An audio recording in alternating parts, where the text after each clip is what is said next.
Hello दोस्तों, तो आपके अपने चैनल CMC क्यूज़ में आपका स्वागत है। आज हम कंप्यूटर का जो चैप्टर सेकंड करेंगे जिसका नाम है computer hardware basic and software installation.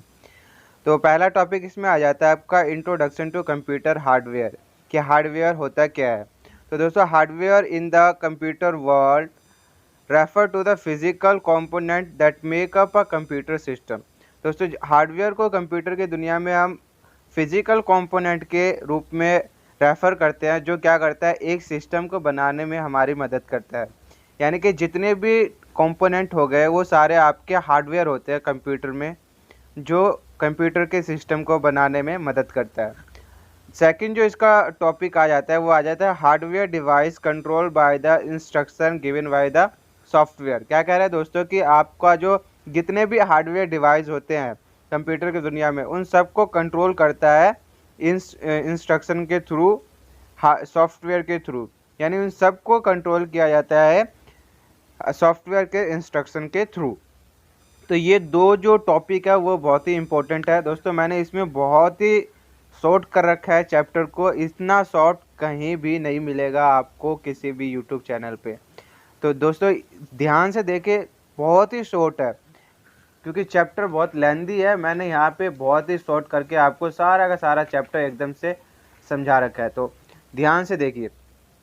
Next topic जो आ जाता है वो क्या कहता है कि जो कंप्यूटर हार्डवेयर किन किन पार्ट्स को इंक्लूड करता है ये एक सिस्टम को बनाने के लिए। तो ये मोस्टली 3 पार्ट्स है जिनको वो कंप्यूटर जो है इंक्लूड करता है एक सिस्टम को बनाने के लिए। फर्स्ट होता है आपका इनपुट डिवाइस। अब इनपुट डिवाइस में आपके सारे आ गए, माउस आ गया, कीबोर्ड आ गया, जिन चीज़ों से हम इनपुट कर सकते हैं वो सारा का सारा आपका जो है इनपुट डिवाइस के अंदर आ गया। नेक्स्ट जो होता है CPU। दोस्तों CPU एक हार्डवेयर है, छोटा सा हार्डवेयर जिसको कंप्यूटर का ब्रेन भी कहा जाता है। CPU की फुल फॉर्म भी पूछ लेता है कभी कभी आपसे, सेंट्रल प्रोसेसिंग यूनिट। और जो ये आप कहेंगे कि CPU का काम क्या होता है, तो CPU का काम बेसिकली जो है प्रोसेसिंग का काम होता है। और इसके अंदर जो है 2 पार्ट्स होते हैं। ये दोनों पार्ट्स जो है आपके CPU के अंदर होता है। एक होता है CU, कंट्रोल यूनिट। दोस्तों CU के फुल फॉर्म पूछ लेता है कभी कभी, तो कंट्रोल यूनिट। और एक होता है ALU की होता है आपके अर्थमेटिकल लॉजिकल यूनिट। तो जो CPU के अंदर आपका पाया जाता है वो बेसिकली ये दोनों चीज़ ही पाया जाता है। तो CPU हो गया। Memory unit. अब दोस्तों जब कंप्यूटर सिस्टम बना है तो किसी चीज़ को स्टोर करने के लिए मेमोरी की तो ज़रूरत पड़ेगी, तो मेमोरी यूनिट भी इसमें होता है। नेक्स्ट जो 3 जो आ जाता है वो आउटपुट डिवाइसेस। तो दोस्तों मेमोरी यूनिट के बारे में हम नेक्स्ट पार्ट में बात करेंगे, ऐसे वीडियो बहुत बड़ी होने वाली थी तो मैंने इन दोनों टॉपिक्स को नेक्स्ट पार्ट में रखा है। तो अब देखते हैं इनपुट डिवाइस का काम क्या होता है। Input device are components that enter data or instruction into a computer और अदर कंप्यूटेशनल डिवाइस। क्या कह रहे हैं दोस्तों कि इनपुट डिवाइस जो होते हैं वो क्या करता है, किसी भी डेटा को या इंस्ट्रक्शन को इंटर करने के लिए होता है कंप्यूटर में या किसी और कंप्यूटेशनल डिवाइस है, जो कंप्यूटर से रिलेटेड डिवाइस है, उन डिवाइसों में इंटर करने के लिए होता है। किस चीज़ के लिए, डिस्प्ले करने के लिए, यानी किसी भी चीज़ को देखने के लिए, दिखाने के लिए, स्टोरेज करने के लिए, या उस चीज़ को रखने के लिए, प्रोसेसिंग करवाने के लिए, उस पर काम करवाने के लिए, या आउटपुट देखने के लिए, या ट्रांसमिशन करने के लिए। तो ये इन सब कामों को करने के लिए इनपुट डिवाइस की ज़रूरत पड़ती है डेटा इंटर करवाने के लिए। अब हम बात करते हैं कि इनपुट डिवाइस जो है कितने टाइप्स के होते हैं। तो इनपुट डिवाइस हमारे 3 टाइप्स के होते हैं। Online input device, source data input device और ऑफलाइन इनपुट डिवाइस। तो ये हमारे जो है तीनों जो हो गए और इनपुट डिवाइस के टाइप्स हो गए। तो अब जानते हैं ऑनलाइन इनपुट डिवाइस क्या होते हैं और कौन कौन से होते हैं। तो दोस्तों अब जो बात आती है आपके ऑनलाइन इनपुट डिवाइस क्या होते हैं, तो ऐसे डिवाइस जो इनपुट ले और प्रोसेसिंग होके और आउटपुट आपको हैंड टू हैंड दिखा दे, यानी कि जस्ट अ सेकेंड में आपको आउटपुट मिल जाए, वो सारे जो डिवाइसेस होते हैं आपके ऑनलाइन इनपुट डिवाइस होते हैं। जैसे कि आपका हो गया वॉइस रिकॉग्नाइज डिवाइस, यानी कि अगर आपके पास एक ब्लूटूथ है जिसमें वॉइस से रिकॉग्नाइज होता हो, तो क्या होगा, जैसे आप किसी को कॉल लगाते हो तो हाय बोलते हो, वहाँ से तुरंत ही रिप्लाई आ जाता है हेलो। तो वहाँ पे क्या होता है दोस्तों, आपने जो हाय बोला वो इनपुट हुआ, फिर उसमें प्रोसेसिंग हुई और वहाँ पे उसके बाद आपको आउटपुट हाई के रूप में मिल गया। तो ये जो है हैंड टू हैंड होने वाले जितने भी काम होते हैं, यानी कि आउटपुट मिल जाए हैंड टू हैंड, तो वो सारे आपके ऑनलाइन इनपुट डिवाइस होते हैं। सेकंड जो आ गया आपका टच टोन टर्मिनल, यानी कि आपका जो फ़ोन स्क्रीन हो गया, आप जैसे ही किसी चीज़ को टच करते हो वो आपके सामने खुल के आ जाता है। तो ये भी एक तरह से आपका ऑनलाइन इनपुट डिवाइस हो गए। नेक्स्ट आ जाता है दोस्तों माउस। माउस के थ्रू भी आप किसी भी चीज़ को क्लिक करते हैं तो वो खुल के आपके सामने आ जाता है। तो ये भी एक तरह से आपका ऑनलाइन इनपुट डिवाइस हो गया। तो दोस्तों माउस एक पॉइंटिंग डिवाइस है, मोस्ट पॉपुलर पॉइंटिंग डिवाइस है। कभी कभी क्वेश्चन में पूछ लेता है कि two most popular input device के बारे में नाम बताइए, तो ये माउस हो गया और एक होता है जॉयस्टिक, तो ये भी याद रखना। नेक्स्ट है कीबोर्ड। कीबोर्ड भी दोस्तों आपके लिए एक ऑनलाइन इनपुट डिवाइस ही है, क्योंकि दोस्तों इसमें भी टाइपिंग करते हैं तो वो चीज़ आपके सामने आ जाती है। तो ये थे आपके ऑनलाइन इनपुट डिवाइस। अब देखते हैं सेकंड जो है आपका सोर्स डेटा इनपुट डिवाइस, उसके बारे में जानते हैं। जैसे कि दोस्तों इसके नाम से ही पता चल रहा है सोर्स डेटा इनपुट डिवाइस, यानी कि किसी भी सोर्स से डेटा इनपुट करवाना या लेना। तो जो अगर हमें किसी भी सोर्स से डेटा लेना होता है तो हम क्या करते हैं, स्कैनिंग का काम करते हैं। तो बेसिकली जो ये सारे जो आपके यहाँ पे दिखाई दे रहे हैं, ज़्यादातर इसमें स्कैनिंग का ही काम है।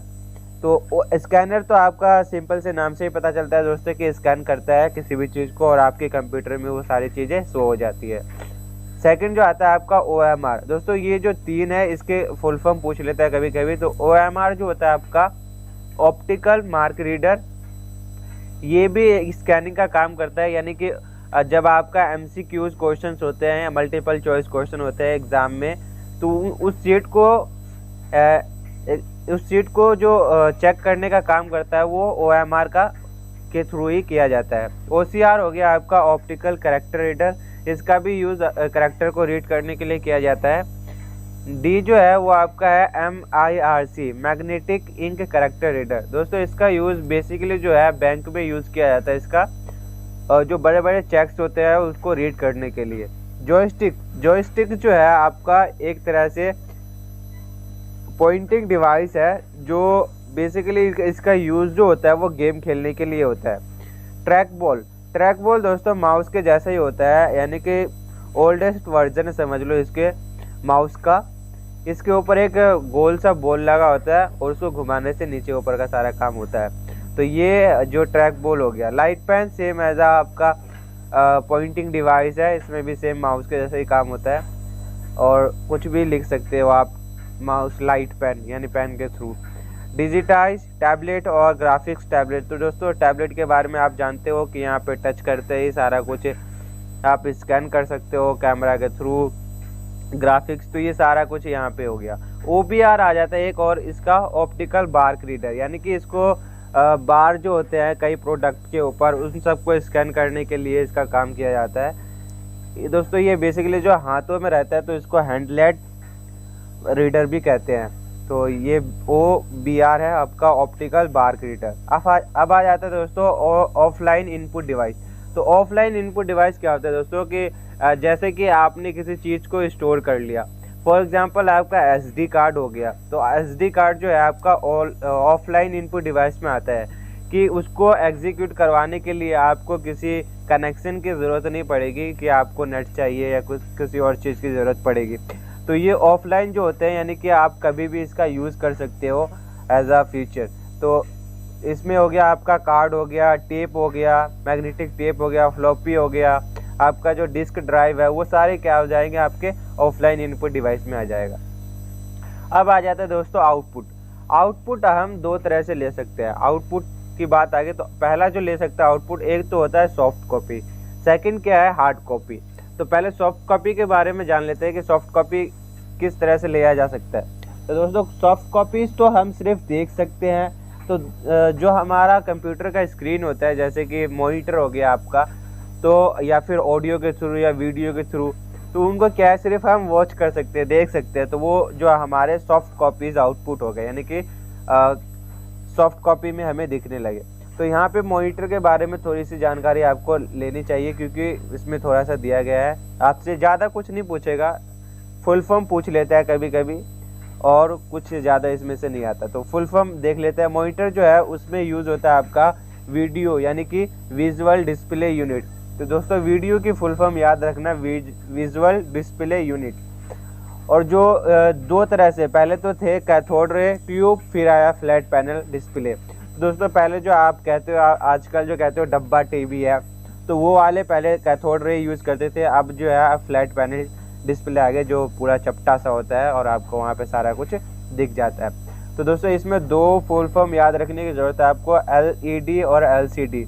LED की लाइट इमिटेड डायोड और LCD की लिक्विड क्रिस्टल डिस्प्ले। तो ये दोनों फुल फॉर्म याद रखना, पूछ लेता है ये। दो चीज़ और इसमें देख लेते हैं, आपके सामने है एक कि इमिसिव डिस्प्ले और नॉन इमिसिव डिस्प्ले।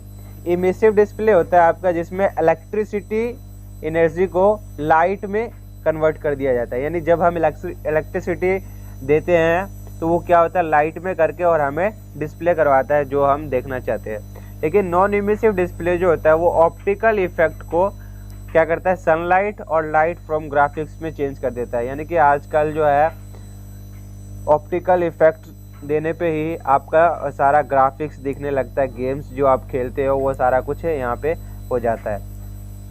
फिर दूसरी तरह से जो हार्ड कॉपी कैसे ले सकते हैं, तो दोस्तों हार्ड कॉपी लेने के लिए हमें प्रिंटर की ज़रूरत पड़ती है। अब प्रिंटर के बारे में थोड़ा सा जान लेते हैं, प्रिंटर क्या होता है और इसके कितने टाइप्स होते हैं, क्योंकि इसमें प्रिंटर के बारे में फुल इन्फॉर्मेशन दे रखी है। दोस्तों जो हार्ड कॉपी हम ले सकते हैं या तो प्रिंटर से ले सकते हैं या प्लॉटर से ले सकते हैं। प्रिंटर में क्या होता है दोस्तों कि छोटे माध्यम पे हमें प्रिंटिंग मिलती है, हार्ड कॉपी मिलती है, लेकिन प्लॉटर जो होता है बड़े बड़े ग्राफिक्स को प्रिंट करने के लिए यूज़ किया जाता है। तो प्रिंटर जो होते हैं वो टू टाइप्स के होते हैं, एक होता है इम्पैक्ट और होता है नॉन इम्पैक्ट। दोस्तों इम्पैक्ट प्रिंटर वो प्रिंटर्स होते हैं जिसमें आपके जो पेज है और इंक है और आपका जो यानी इन सब के बीच कनेक्शन जुड़ा होता है। लेकिन जो नॉन इम्पैक्ट प्रिंटर्स होते हैं उनमें इन सब में किसी में भी कनेक्शन नहीं जुड़ा होता। इम्पैक्ट प्रिंटर जो है वो बहुत ही लो लेवल में काम करता है, नॉइजी होता है, आवाज़ करता है, लेकिन नॉन इम्पैक्ट प्रिंटर जो है आवाज़ नहीं करता। तो इम्पैक्ट प्रिंटर टू टाइप्स के होते हैं, एक होता है करैक्टर, एक होता है लाइन प्रिंटर। अब करैक्टर प्रिंटर क्या है दोस्तों, इसमें क्या है कि आपका 1 बाय 1 करैक्टर यानी कि एक करके करैक्टर प्रिंटिंग होती है। और लाइन प्रिंटिंग जो है दोस्तों इसमें लाइन वाइज प्रिंटिंग होती है, यानी एक बार में एक लाइन प्रिंटिंग हो जाती है। तो दोस्तों बेसिकली जो अगर आपको इसमें ज़्यादा घुसने की ज़रूरत नहीं है, क्योंकि प्रिंटर के बारे में आपसे ज़्यादा कुछ नहीं पूछेगा कि इसकी डेफिनेशन क्या है, इसके ये क्या है, इसके कितने टाइप्स है। बस आपको ये याद रखना है कि इसके कितने टाइप्स है तो सफिशिएंट रहेगा। तो प्रिंटर के बेसिकली टू टाइप्स है, impact printer, non impact printer. अब इम्पैक्ट प्रिंटर के फिर से टू टाइप्स है, करैक्टर प्रिंटर और लाइन प्रिंटर। अब करैक्टर प्रिंटर के एग्जांपल क्या क्या है, आपके डीएमपी की फुल फॉर्म पूछ लेता है दोस्तों कि डीएमपी की फुल फॉर्म क्या होती है, तो डॉट मैट्रिक प्रिंटर्स और डेजी व्हील। करैक्टर प्रिंटर के दो एग्जांपल है, डीएमपी और डेजी व्हील, ये इसके टाइप्स है। और इसके लाइन प्रिंटर के भी टाइप्स है, drum printer, chain printer. Non impact के टू टाइप्स होते हैं, लेज़र प्रिंटर और इंकजेट प्रिंटर। दोस्तों लेज़र प्रिंटर में जो है यूज होता है आपका लेज़र लाइट, और जो इंकजेट प्रिंटर है उसमें आपका यूज होता है स्मॉल ड्रॉप ऑफ इंक, यानी इंक के स्मॉल ड्रॉप से प्रिंटिंग की जाती है। तो दोस्तों ये था आपका सेकंड चैप्टर का फर्स्ट पार्ट। तो यहाँ पे वीडियो आपकी कंप्लीट हो गई। आशा करता हूँ दोस्तों आप सबको समझ में आ गया होगा। अगर कोई क्वेरीज है तो आप कमेंट करिए, मैं बताने की कोशिश करूँगा। तो thank you for watching and दोस्तों सब्सक्राइब कर ले ताकि मेरे नेक्स्ट वीडियो आपको मिलते रहे। दोस्तों वीडियो को पूरी वॉच किया करें, चैप्टर बहुत शॉर्टली बताया जाता है तो बाद में समझ में नहीं आएगा, तो वीडियो को फुल वॉच किया करें। थैंक